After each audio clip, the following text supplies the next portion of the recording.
Bienvenue sur l'université, la visio de l'université populaire pour cette conférence sur l'opéra que je suis vraiment très contente de faire pour beaucoup de raisons. D'abord parce que je tiens beaucoup à l'opéra et je tiens beaucoup à ce qu'il soit diffusé, expliqué, popularisé. Parce que, je pense que c'est un art qui touche, tout le monde, à condition d'y être un tout petit peu, heu, préparé. D'autre part, parce que, j'ai choisi de commencer par l'Orfeo de Monteverdi, qui est un de mes auteurs, un de mes compositeurs préférés, et l'Orfeo est un de mes opéras préférés.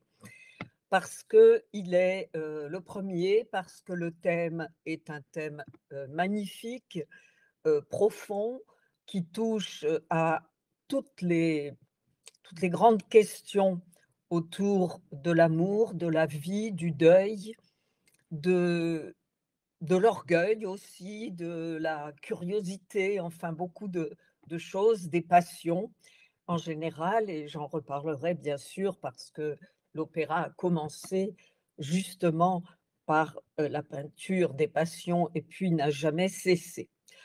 Je suis heureuse aussi de vous présenter un opéra parce que ce genre qui, on le verra, est un genre aristocratique, à sa naissance, est devenu un genre populaire, en particulier au 19e siècle, pour finalement, après le 20e et un peu aujourd'hui, bien sûr, au début du 21e siècle, redevenir un art, un peu plus difficile d'accès en raison, des coûts, hein, des opéras et du prix des places. Mais, beaucoup de maisons d'opéra font énormément d'efforts pour amener, un public jeune, un public qui paye, de façon des prix vraiment tout à fait, bas, et ce qui essaye de retourner à, un petit peu en arrière à cet opéra du 19e siècle qui était vraiment un opéra populaire. Alors, je vais vous présenter, l'Orfeo de Monteverdi. Vous en avez eu déjà un petit aperçu, pendant qu'on attendait l'heure, de commencer. Vous avez je vous le présente dans une version que j'aime beaucoup, qui est une version récente, une version de 2017 au théâtre de Caen, qui est, sous-titrée, donc ça a évidemment un intérêt premier parce que je ne serais pas obligée de traduire, les paroles des airs qui sont bien entendu chantés en italien. Heu et d'autre part, parce que ce sont les Arts Florissants, qui est un ensemble, extrêmement célèbre pour la musique baroque et extrêmement performant, qui ont représenté, qui ont joué ce spectacle avec une mise en scène assez réussie, je trouve, très dépouillée, hein. Il n'y a pas énormément de choses. D'ailleurs, ils appellent ça mise en espace plutôt que mise en scène. Paul Agnew est, le, directeur musical, et le metteur en scène, ou enfin celui qui a mis en espace, l'opéra, et les comédiens, a dirigé les chanteurs. Voilà. Donc je vous passe, le nom, des chanteurs. Vous pouvez le retrouver sur YouTube, en entier. C'est là que j'ai pris, cette vidéo. Vous pourrez le re-regarder tranquillement par la suite et vous verrez évidemment, le nom des chanteurs. Ils sont jeunes, ils sont, de très bons chanteurs baroques, et justement, je vous expliquerai un petit peu ce que c'est tout à l'heure que le chant baroque. Mais pour commencer, je voudrais vous donner quelques, aperçus historiques, car il faut bien remettre en contexte cet Orfeo. Vous allez vous imaginer que vous êtes au début du XVIIe siècle en Italie, à Florence. Que se passe-t-il à Florence? Eh bien, il y a des groupes de lettrés qui se réunissent et qui travaillent sur quoi? La tragédie antique. Mais la tragédie antique, on a très peu de pièces à l'époque. On en a découvert depuis, mais on n'en a pas des masses par rapport à la production qu'il y avait dans l'Antiquité. Il en reste finalement assez peu. Eux en avaient encore moins. Et il s'appelait la Camerata Florentine, la chambre, la Camerata Florentine, donc. Ils étaient obsédés par l'idée de retrouver la tragédie antique. Et ils avaient l'idée, juste d'ailleurs, que la tragédie antique était déclamée et chantée, et non pas récitée, et qu'il y avait de la musique. Bon, ils ne savaient pas quelle musique il y avait. Par la suite, on a su qu'il y avait une flûte, enfin bon, je n'entre pas dans les détails de la tragédie, ça nous amènerait trop loin. En tout cas, ils sont en admiration devant cet art qu'ils imaginent plus qu'autre chose et ils sont persuadés que cet art fait vibrer, la tragédie antique, les passions les plus vives. Au début de ce XVIIe siècle, on se focalise sur l'idée des passions humaines. C'est ça qui intéresse les chercheurs et les compositeurs, les artistes, les peintres, évidemment. Euh, Tout cela est dans une ambiance de création extraordinaire, hein, de création multiple. Et ces gens-là voudraient écrire des tragédies à la manière des anciens telles qu'ils les imaginent. Alors, ils imaginent un art où il faudrait, ce qu'ils disent en italien, favelar in musica, c'est-à-dire parler en musique.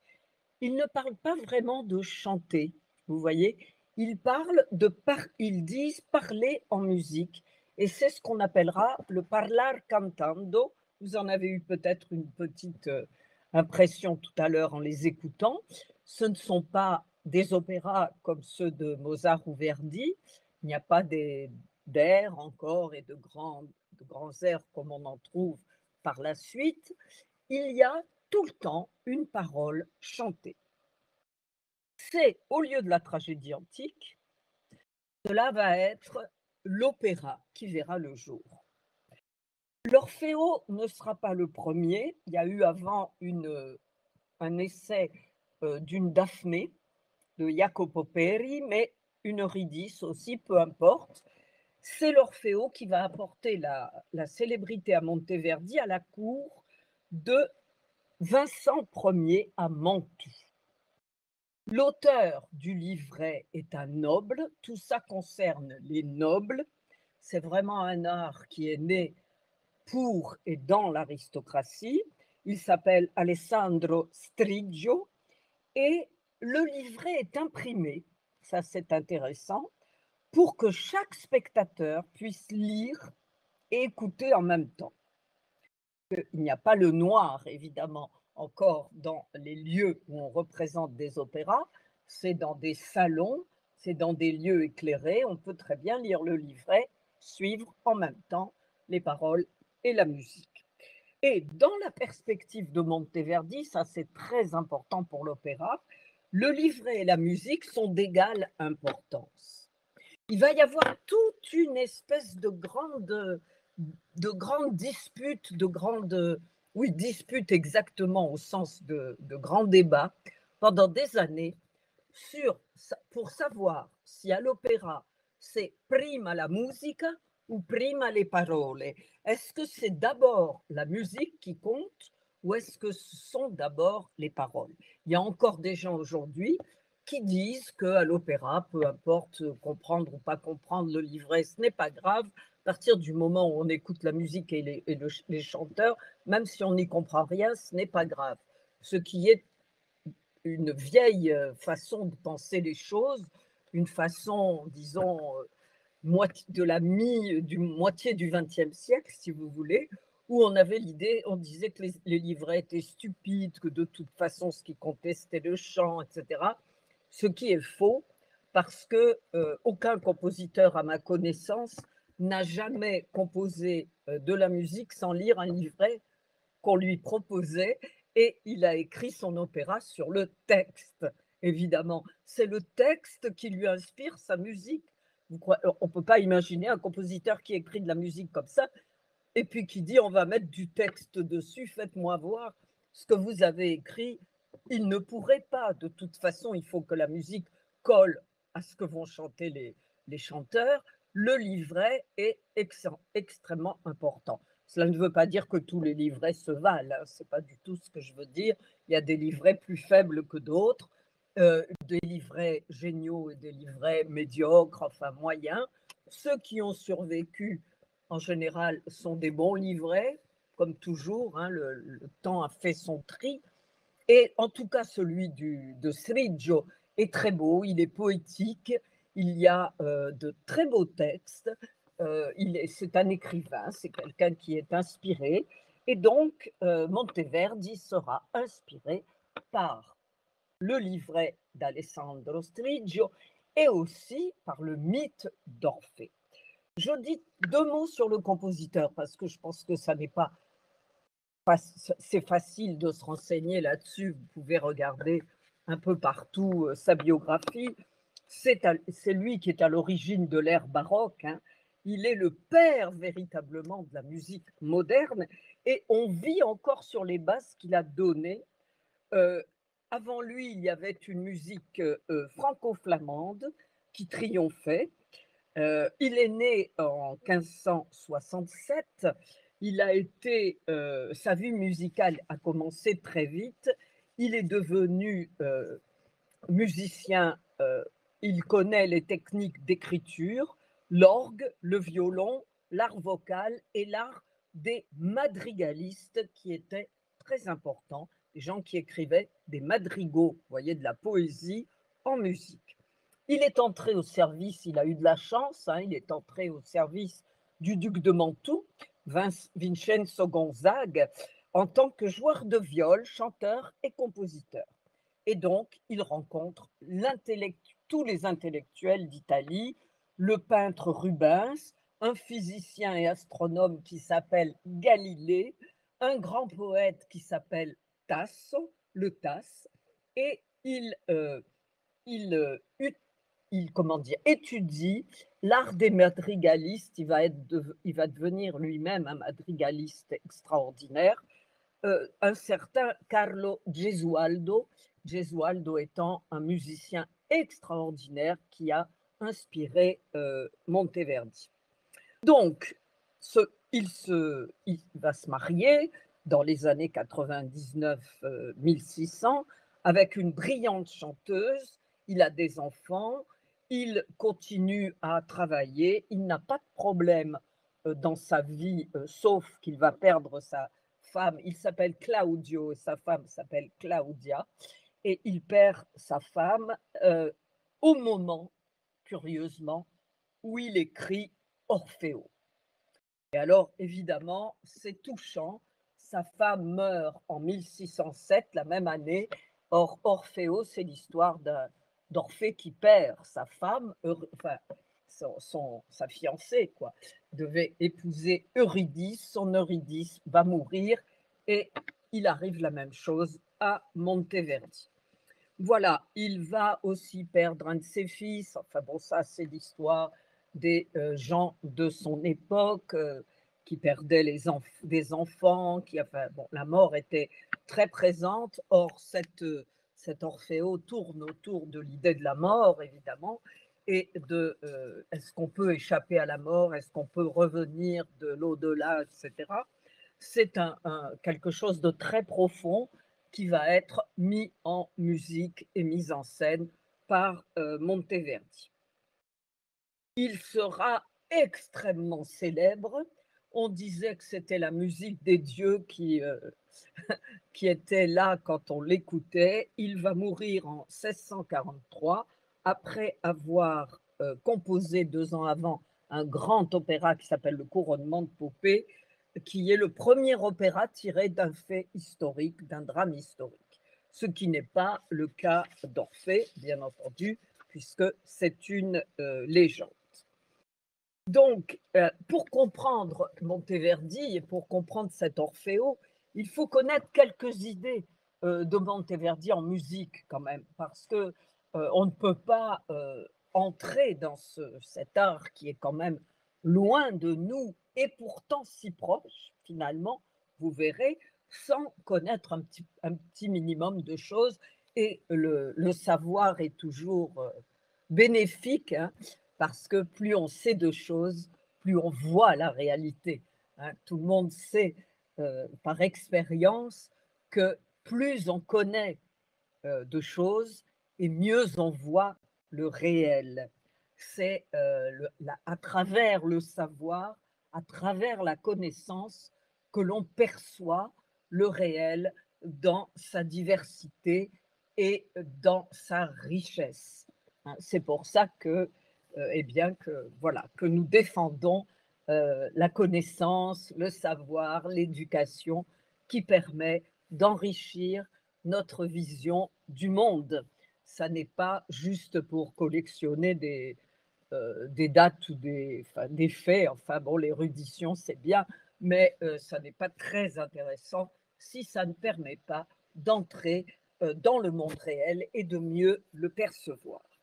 Alors, ce Monteverdi, heu, d'après ce qu'il nous laisse comme témoignage, il y a pas grand-chose, hein. Il y a des lettres, enfin bon, les chercheurs ont maintenant, épluché tout cela et il est très intéressé par les passions, l'amour qui pour lui est proche de la mort, associé à la mort. Vous voyez, bien avant Freud, il a déjà l'idée qu'Eros est proche de Thanatos. Et ce n'est pas le seul à son époque, hein. La Renaissance tout entière, évidemment, va être, et l'âge baroque sont construits sur ces idées-là. Sa grande révolution va permettre donc à l'opéra de se constituer. Et quelle est son idée? Alors, c'est très intéressant ça, je trouve. Son idée, c'est que ce qui compte, c'est de transmettre des affects, ce qu'il appelle affetti en italien. Le mot affect est un mot tardif en français. Il sera utilisé qu'au 19e siècle, hein. On disait avant sentiment, émotion, passion. Affect, c'est venu de l'allemand, enfin bon, bref, peu importe. En tout cas, en italien, vous avez le mot affetti qui est à l'époque le terme pour tout ce qui est ce qui nous meut, ce qui nous émeut aussi, hein. Toutes les choses, les forces de la psyché. Et voilà ce qui les passionne et ce qui passionne Monteverdi. Donc, la musique va faire, va transmettre et traduire véritablement des émois, je dirais, discontinus, fragmentés, contradictoires, hein. Et comment elle va, les traduire, ces émois? Eh bien, à travers les paroles. C'est-à-dire que pour Monteverdi, la parole est essentielle. Ce qui l'intéresse, c'est la relation entre les mots et la musique. Alors, il est très strict sur le fait qu'on doit comprendre les paroles et en plus on distribue les livrets, donc les gens ont les paroles sous les yeux. Maintenant, nous avons les sous-titres ou les surtitres, c'est bien pratique et c'est très important. Je crois que ça a changé beaucoup de choses pour l'opéra depuis que les surtitres, sont arrivés, hein, voilà, qu'on peut lire quand même, le texte. Donc le mot doit être compréhensible, donc les chanteurs doivent chanter correctement et bien articulés, que l'on les comprenne. Alors en polyphonie, c'est-à-dire quand ils chantent ensemble, c'est beaucoup plus difficile, bien entendu, puisque les gens, des mots différents peuvent être chantés en même temps.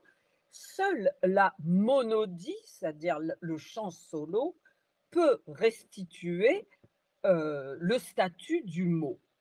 Et lui, il aime le style monodique, qui se caractérise par une importance jusque-là, qui n'avait pas été donnée jusque-là, à une déclamation du texte qui s'exprime où s'exprime une seule voix, bien accompagnée par ce qu'on appelle une basse continue. C'est soit madame se met à chanter, soit le clavecin, soit un petit orgue, et c'est un support pour le chanteur qui va, s'il veut, improviser dans un certain style. On y reviendra tout à l'heure, hein. Je vous ferai, si vous voulez, des commentaires musicaux et vocaux, enfin sur les voix, au moment où on entendra les extraits, hein. Ça sera plus simple et vous comprendrez mieux, pas la peine de parler de façon générale. Les mots importants doivent souligner l'émotion qui porte ce qu'on appelle donc l'affetto, l'émoi, hein, l'émotion, le sentiment ou la passion qui s'exprime. Les mots importants doivent être donc bien soulignés par le chant. Vous allez voir qu'il y a divers procédés pour les souligner. Alors, l'Orfeo a lieu le 24 février 1607, c'est une grande date pour l'opéra, pour le carnaval, parce que le prince donc de Gonzague, qui c'est François de Gonzague, qui est commanditaire de l'œuvre, fait imprimer le livret, donc, et le succès fut tel qu'il y eut une autre représentation à l'époque. La représentation était unique, hein. Et donc, les dames de la cour, qui n'avaient pas assisté à la première représentation, furent conviées. Là aussi, c'est important à savoir. Il y a eu donc une fable, comme ils appelaient ça, une histoire, représentée, je lis un petit texte de l'époque, pour le plus grand plaisir de chacun des spectateurs, si bien que monseigneur le duc, qui y assistait comme il a assisté à plusieurs répétitions, a ordonné qu'on la représente de nouveau.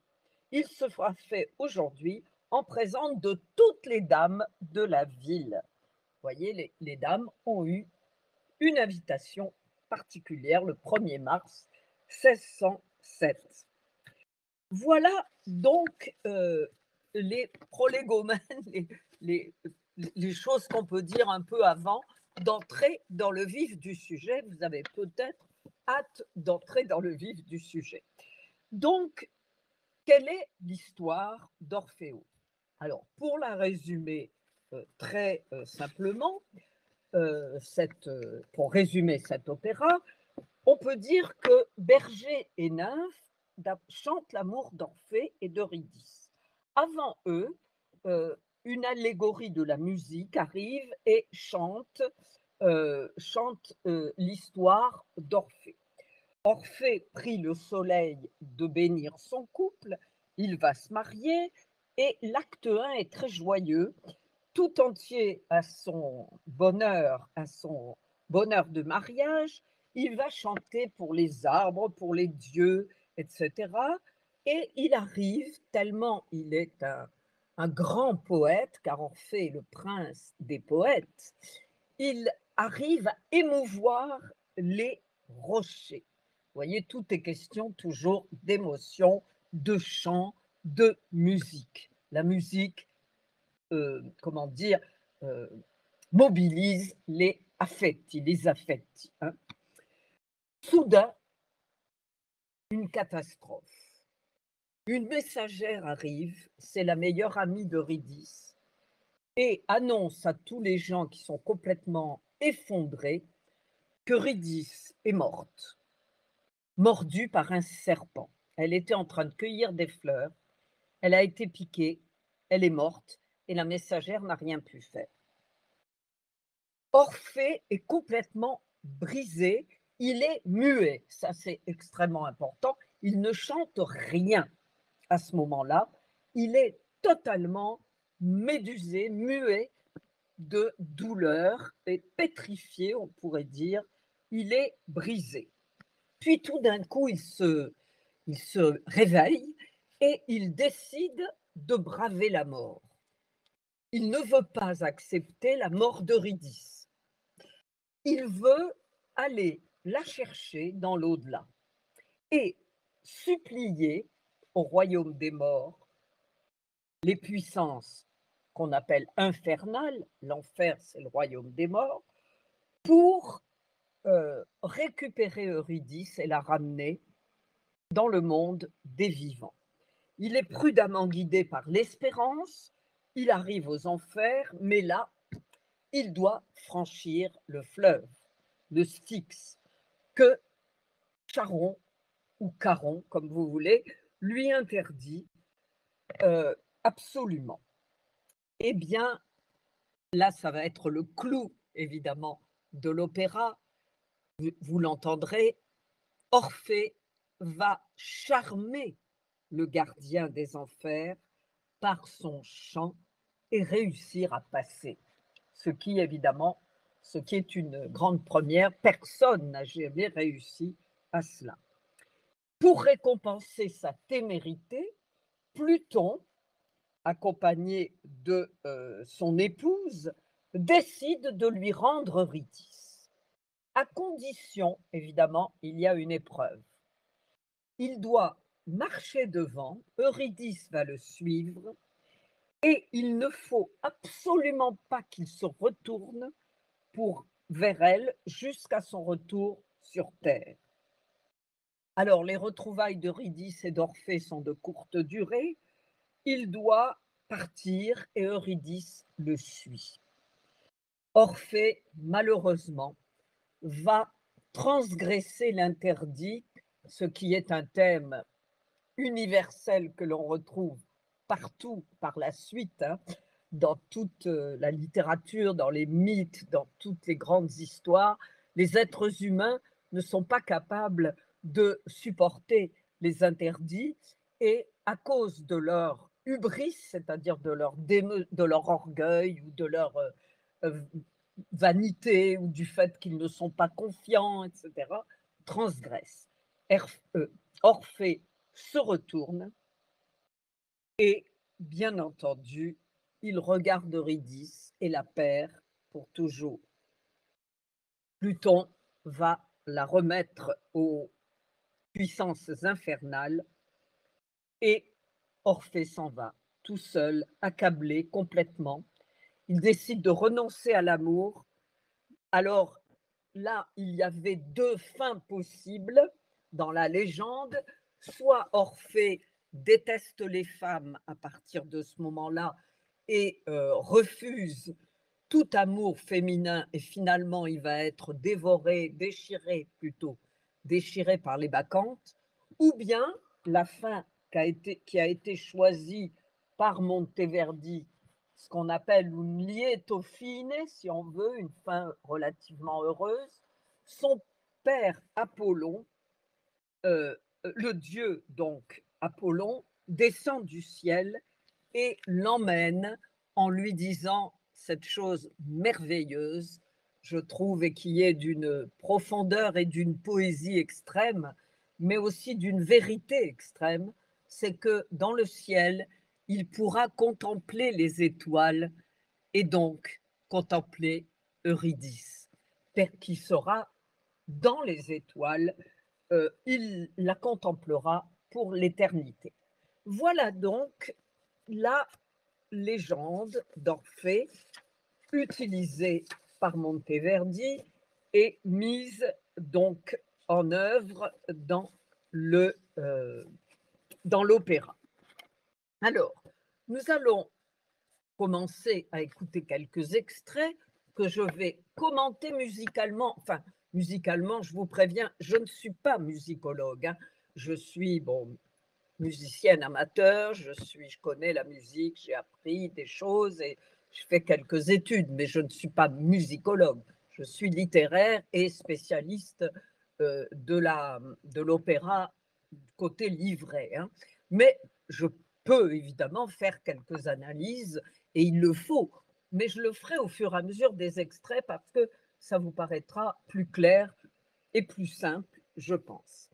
Alors, d'abord, l'opéra commence par une par une pièce, complètement triomphante. Ce n'est pas encore une ouverture, mais c'est le début, hein, les ouvertures d'opéra sont traditionnelles. C'est une pièce qui est destinée à attirer, l'attention des auditeurs. Elle doit être jouée 3 fois, dit Monteverdi, à l'ouverture, au début de, de l'ouverture du rideau, s'il y a un rideau. En général, ça se fait évidemment dans un palais et on met un rideau et puis vous avez cette petite fanfare où domine des trompettes qui est une sorte d'hommage au pouvoir politique, ça se fait toujours, des Gonzague à l'époque. Parce que au début des couronnements, en général, il y a des fanfares de trompette. Donc, les souverains italiens considèrent ces ensembles avec trompette, etc., comme symbole de leur puissance. Et du coup, Monteverdi utilise cela pour plaire parce que, ben, en fait, c'est une commande et il est évidemment au service de la cour. Bien. Donc, on commence par cette écriture instrumentale dynamique qui ouvre un acte, comme je vous le disais, joyeux. Vous avez d'abord vous la voyez à l'écran d'ailleurs, une chanteuse qui représente la musique, qui est un soprano, c'est-à-dire une des voix les plus élevées des femmes, des voix de femmes. Elle décrit les pouvoirs d'Orfeo, le grand poète, le grand musicien qui joue sur sa lyre dans ce prologue qui lui est consacré, qui est consacré à l'exaltation de ce qu'est Orphée au début de l'opéra qui porte son nom. Orphée est un ténor, il est le fils d'Apollon, rien que ça, le dieu du soleil, et de la muse Calliope, et il est le poète musicien par excellence. Donc, voilà le début de cet opéra. Ensuite, vous avez un chœur. Alors, là aussi, Monteverdi connaît très bien la musique chorale et il va faire un chœur qu'on appelle madrigalesque, hein, comme un madrigal à 5 parties. Il témoigne évidemment de sa science de la polyphonie. Je vous ai dit tout à l'heure qu'il aimait bien les solos parce que là, on comprend mieux les paroles, etc. Mais il connaît très bien la polyphonie, héritée de la Renaissance. Toute l'écriture, il la maîtrise avec des soprani, enfin un ensemble qui forme une sorte de ballet chanté, et il reste fidèle à l'idée de chœur, parce que vous savez qu'il croit, enfin tous ces gens croient retrouver la tragédie antique, donc il y a un chœur qui commente et qui danse. Le chœur antique dansait, effectivement. Il allait se déplacer vers la gauche, ensuite vers la droite, enfin tout ça était chorégraphié. Il chante et danse voilà, avec une ritournelle instrumentale qui qui donne une atmosphère joyeuse. On va écouter un petit morceau de ce joli début chanté, dansé, la chanter surtout. Alors, j'essaye de trouver correctement le morceau. J'espère que...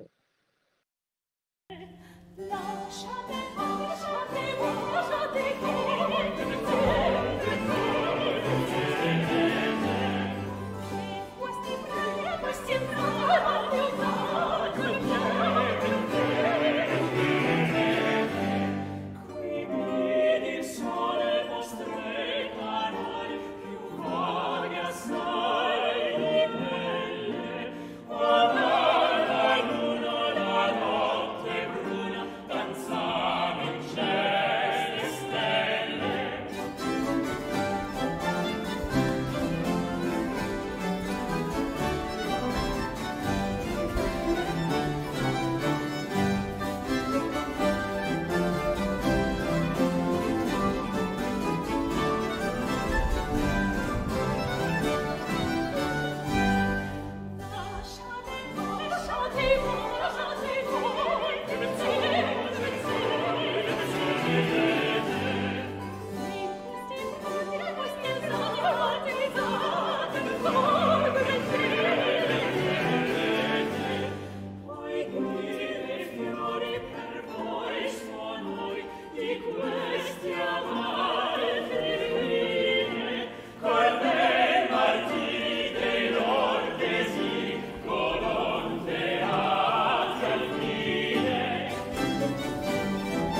Voilà.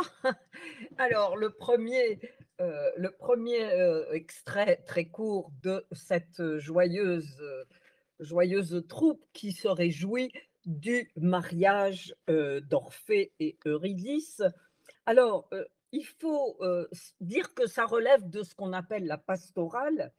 On n'a pas l'habitude aujourd'hui d'avoir ce genre, de scène, c'est un peu passé de mode évidemment, mais les bergers, la pastorale, ça a toujours été jouer de la flûte, danser, des nymphes, la grande tradition de la littérature italienne dans les œuvres du Tasse, par exemple, hein.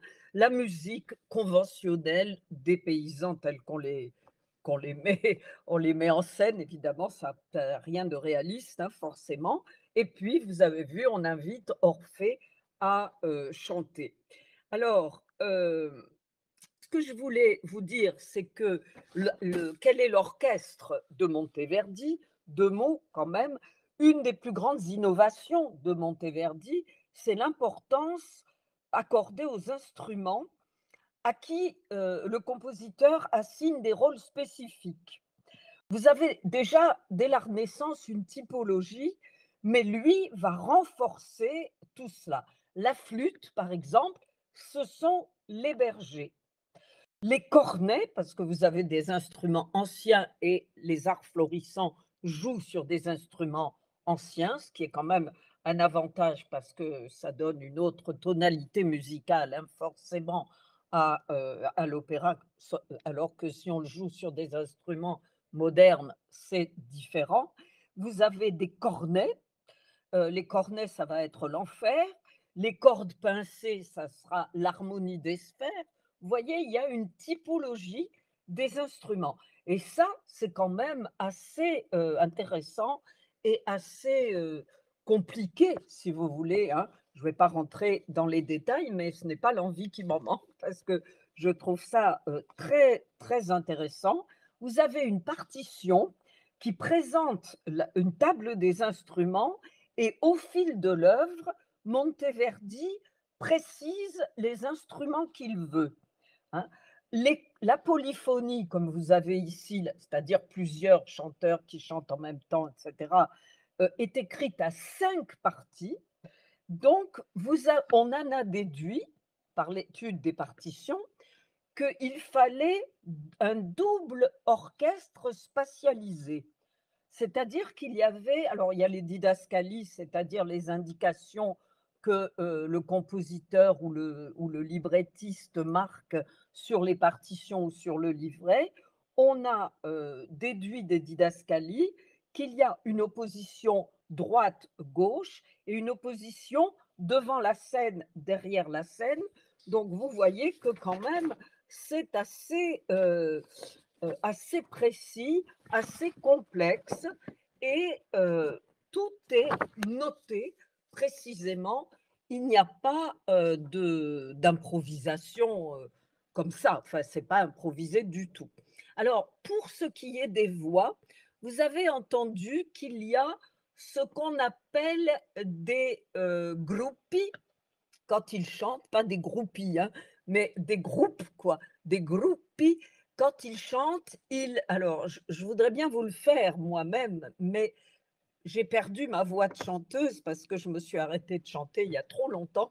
Je ne peux pas vous le faire, mais ce sont 2 notes, si vous voulez, qui tremblent un peu. Il faut avoir une voix souple pour faire ça et plus on a une voix souple, plus le chanteur a une voix souple, plus il peut faire ces variations, ces petits trémolos, si vous voulez, sur les notes. Vous verrez qu'après, il y a autre chose qui se fait dans la musique baroque, dans le chant baroque, qui s'appelle des trilles, mais c'est autre chose.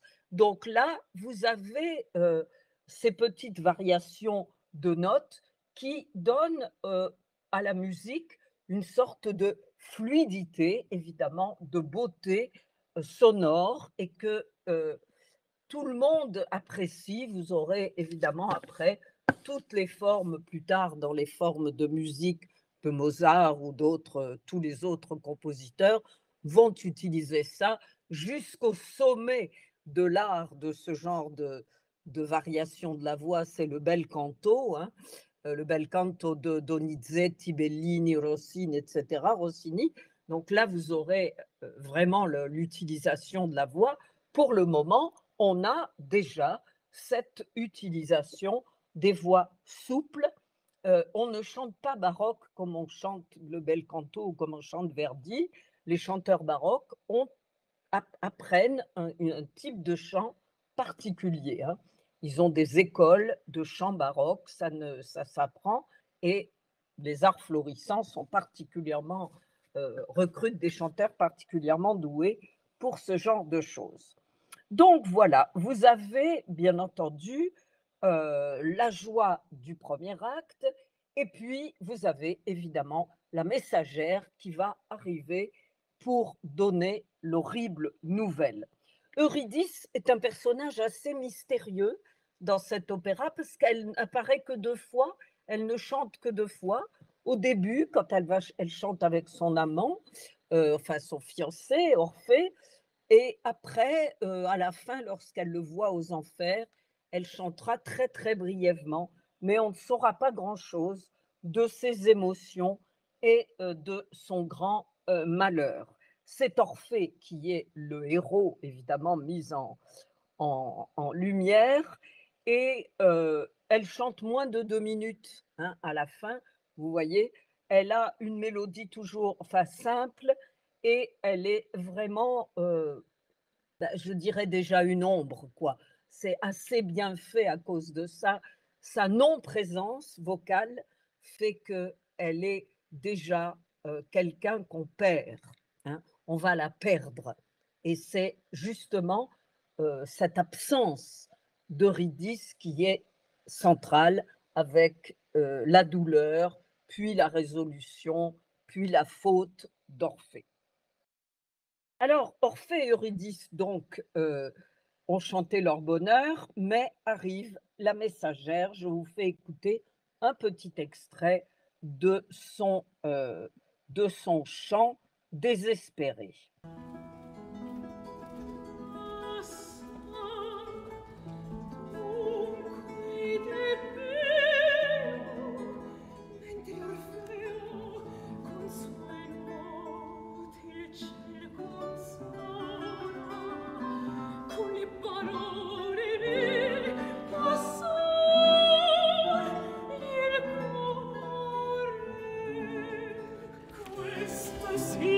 Gentile, dolcissima compagna della bella Euridice.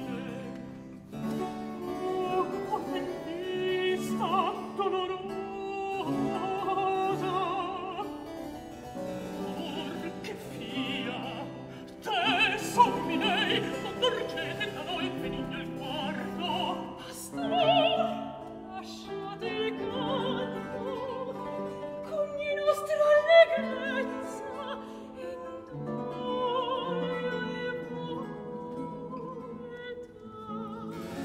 Donde vieni, dove vai, ninfa che porti?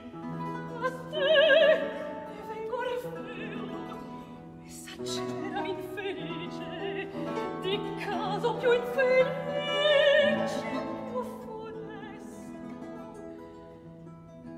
La tua bella Euridice, quelle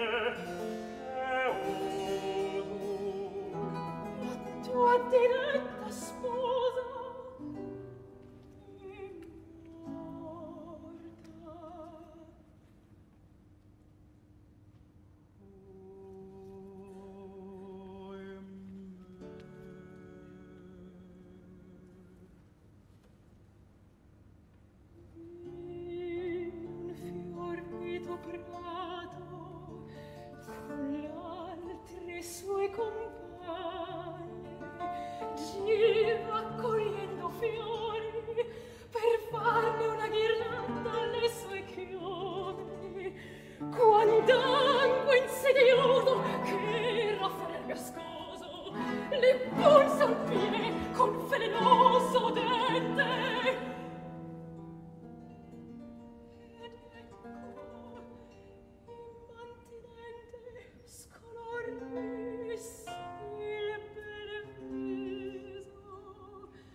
tutti sbigottiti meste, ne fummo intorno e chiamar tentando le spirti, in lei smarriti con l'onda fresca e col possente carmi, ma nulla volse al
Voilà la messagère, très émouvante. Alors, il y a une interprétation qui doit être faite vraiment chez Monteverdi.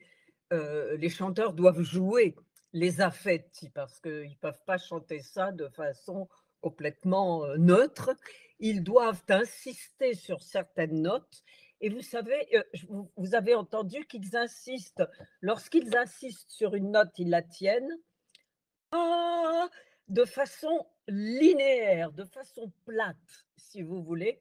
Ce sont des sons qui sont comme des cris ou des soupirs qui insistent sur l'émotion.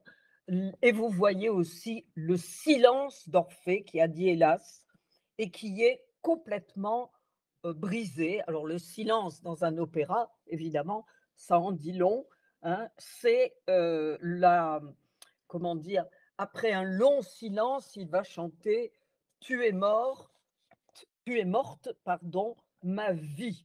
Alors, on l'écoute brièvement aussi.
Voilà l'adieu d'Orphée au soleil. Il décide de descendre aux enfers chercher Eurydice, déterminé à utiliser le pouvoir de la musique pour adoucir, pour convaincre Pluton et Proserpine, sa femme, le maître des enfers et la déesse des enfers.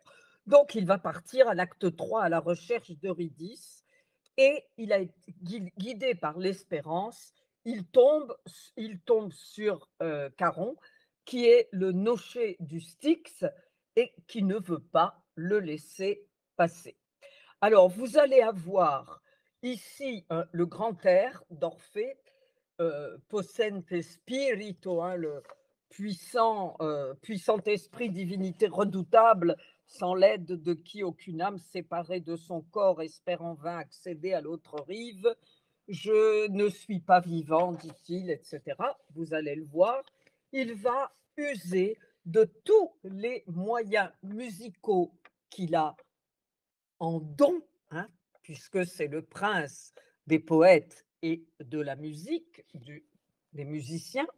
Il va tenter de séduire ce gardien, hein, des enfers, et alors que celui-ci ne veut pas en entendre parler. Son chant est impressionnant, hein, il est ténor, donc son chant est impressionnant par la ligne vocale, vous allez voir, qui est d'une virtuosité incroyable. Alors vous avez les trilles, vous avez des vocalises, etc. L'instrumentation change à chaque stance en fonction du sens du texte. Pour la beauté d'Eurydice, ce sont les harpes. La stance 1, c'est 2 violons. Après, vous avez une ritournelle avec un orgue. Ensuite, 2 cornets, ça c'est les enfers. Après, vous avez encore 2 harpes, 2 harpes, oui, 2 violons, une basse de viol, etc. C'est absolument une écriture musicale et un chant complètement maîtrisé et qui vise à être évidemment éblouissant pour que le spectateur soit aussi conquis que le maître du Styx.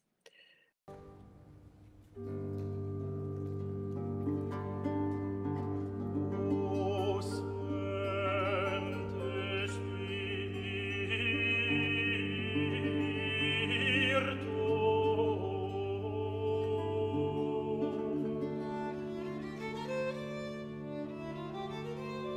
e formidabile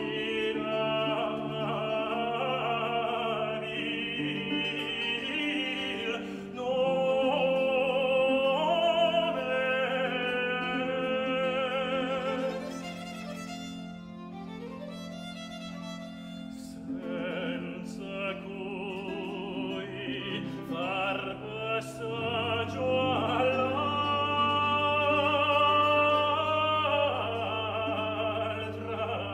riva.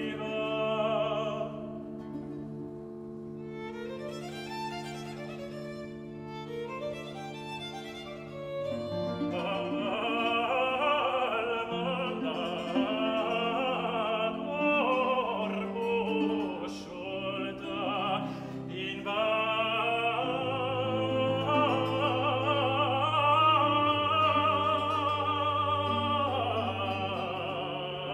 presume.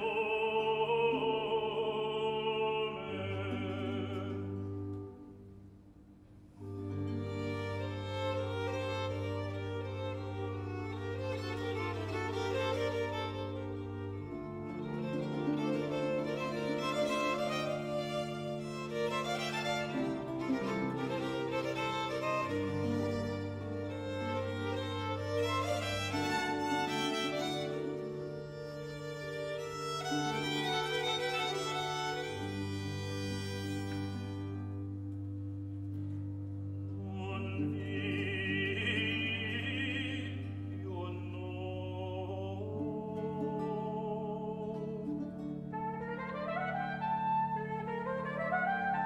Che poi di vita è priva.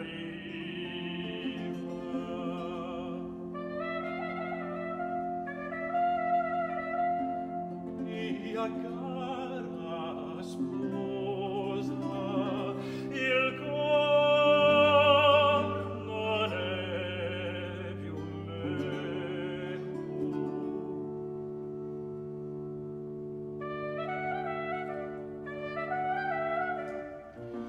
E senza cor come esser può.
Voilà, j'arrête là, malheureusement, mais parce que, bon, le temps tourne et donc vous avez, voilà, un extrait de cet air absolument superbe. Vous avez vu la maîtrise, des vocalises de et pourtant, la voix n'est pas forcée, hein. Ça alors, il faut que je vous explique quelque chose aussi, c'est que, les ténors de l'époque chante, alors, au temps de Monteverdi, si vous voulez, on ne fait pas, ce qu'on appelle aujourd'hui le passage. Alors, je ne sais pas si vous savez ce que c'est que le passage. Si vous avez fait du chant, vous devez le savoir. C'est le moment où, de la voix médiane que vous avez tous, messieurs, en baryton et mesdames en mezzo, vous allez passer à la voix de ténor ou à la voix de soprano.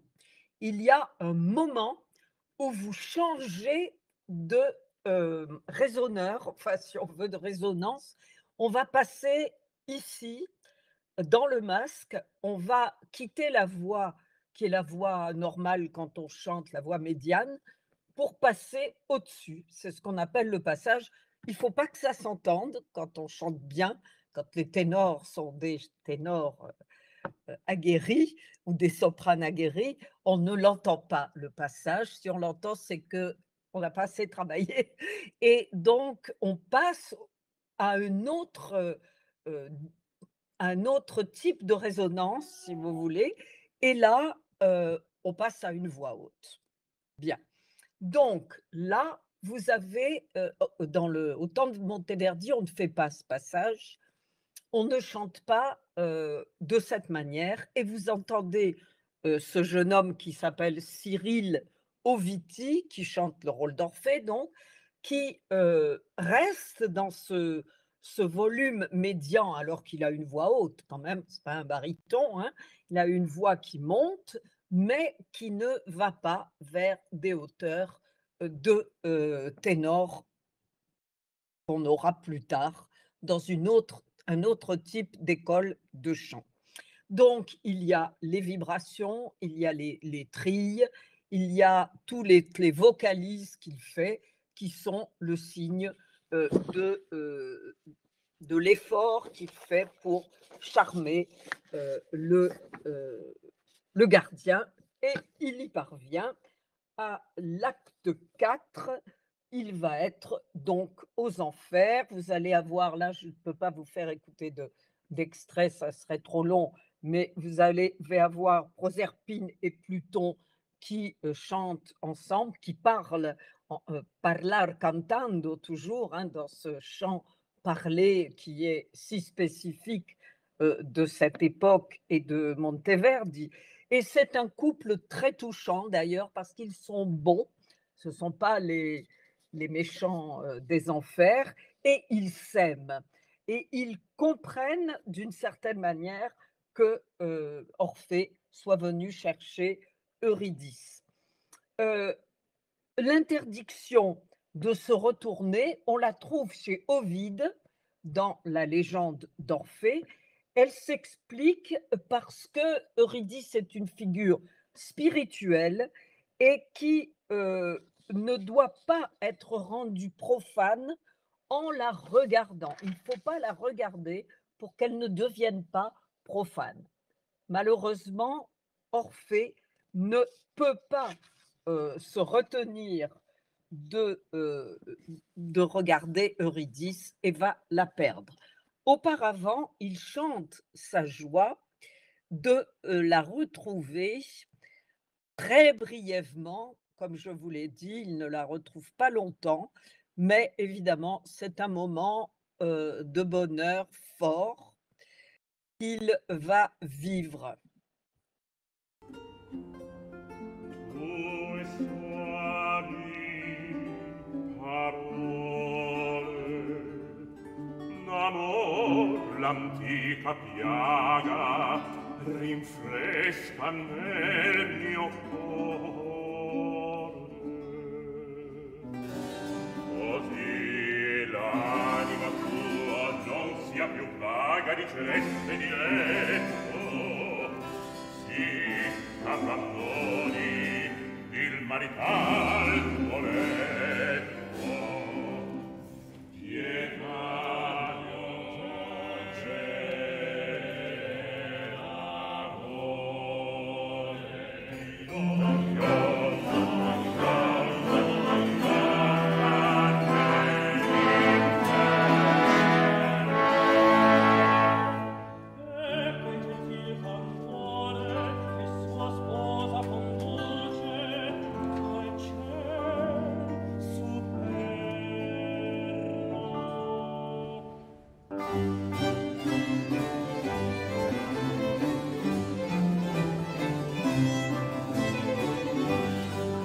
Qual onor di te Fiadenio mi accendra onnipotente, sai nel tardare o regno piegar potuto induratamente.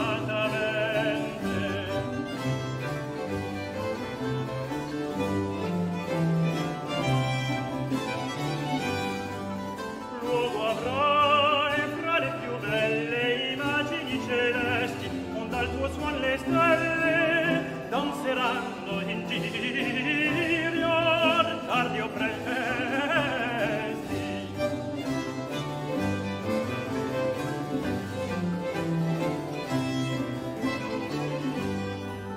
Io per te felice appieno vedrò l'amato morto e nel candido seno della mia donna oggi sarò raccolto. Mentre io canto, oh, e me, chi m'assicura che ella mi segua? Oh, e me, chi mi nasconde nell'amante pupilla il dolce lume? Forse l'invidia punta ed deita d'averlo, perché io sia qua giù felice a pieno. Mi tolgono il mirarvi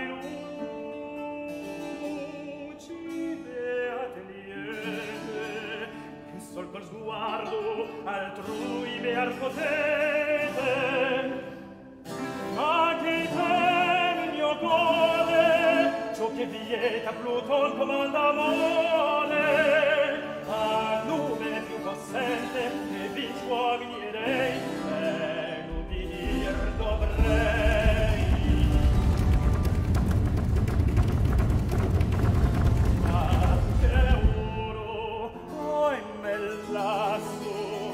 Sarman fossi a miei danni, con t'altro le furie innamorate per rapirmi il mio re, e ne ho il consento.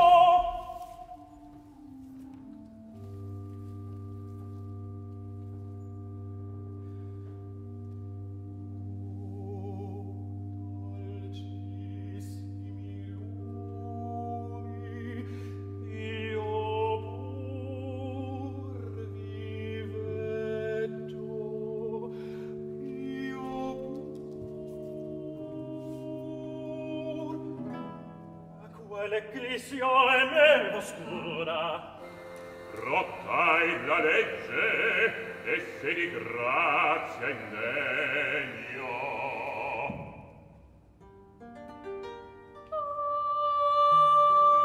Hai visto troppo dolce e troppo amaro,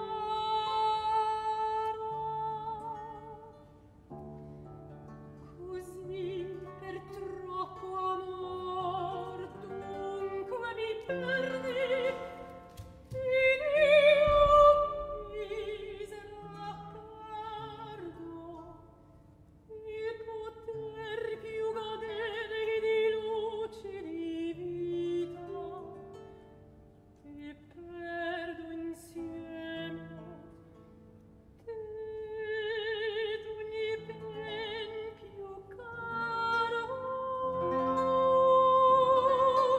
mio consorte.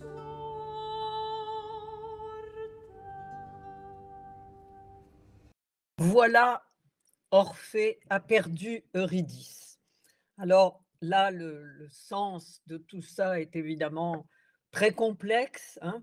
On ne peut pas arracher quelqu'un à la mort, ce n'est pas, la loi, hein. De toute façon, il a cru que l'amour était plus fort que tout et que le Dieu amour lui disait d'aller la regarder, ce qu'il ne lui a jamais dit directement, mais c'est en fait l'hubris, c'est-à-dire la démesure de la passion qui le pousse à faire quelque chose de terrible.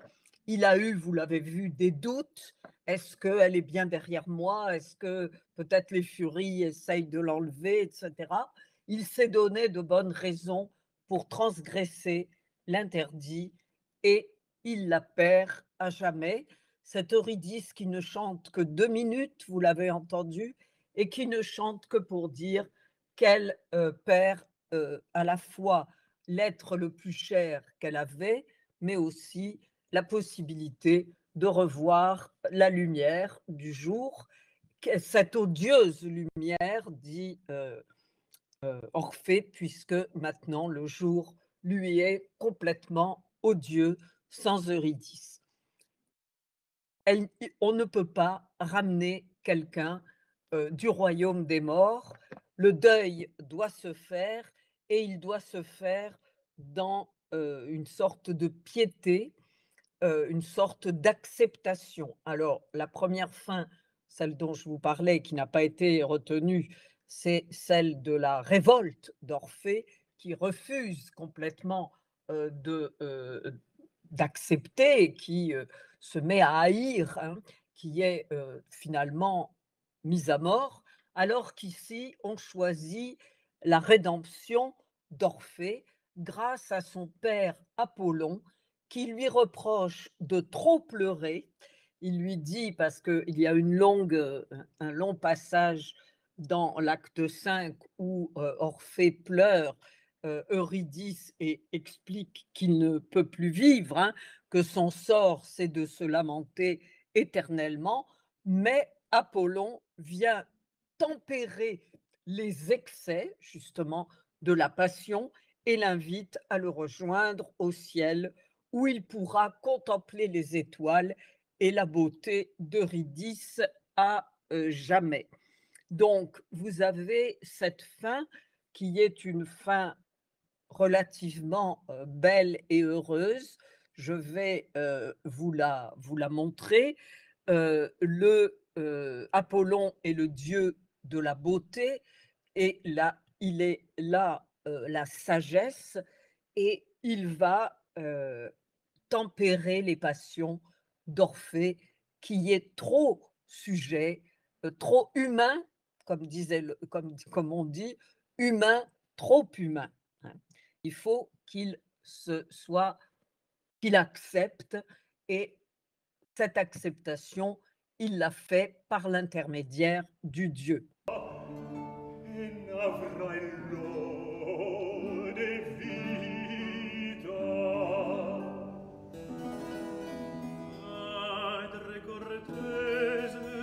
Al maggior uomo arrivi, che a disperato fine, con estremo dolore, m'abbian condotto già sdegno ed amore.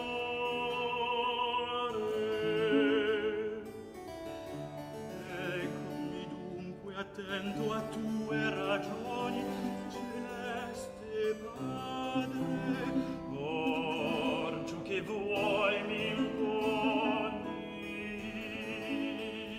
Troppo gioisti di tua lieta ventura. Oh, troppo piani tua sorte acera e pura. Ancor non sai come nulla qua giù diletta e dura. Dunque, se gode brami immortal vita, vieni meco al ciel, cassette in vita.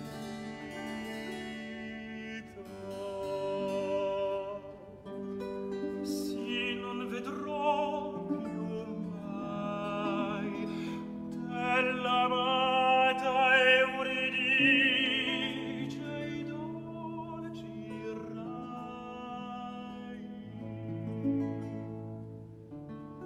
Nel sole, nelle stelle, vagheggerai le sue sembianze belle. Ben dico tanto, padre, sarei non degno figlio, se non seguissi il tuo fedel consiglio.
Voilà la merveilleuse fin avec le duo entre, Orphée et Apollon.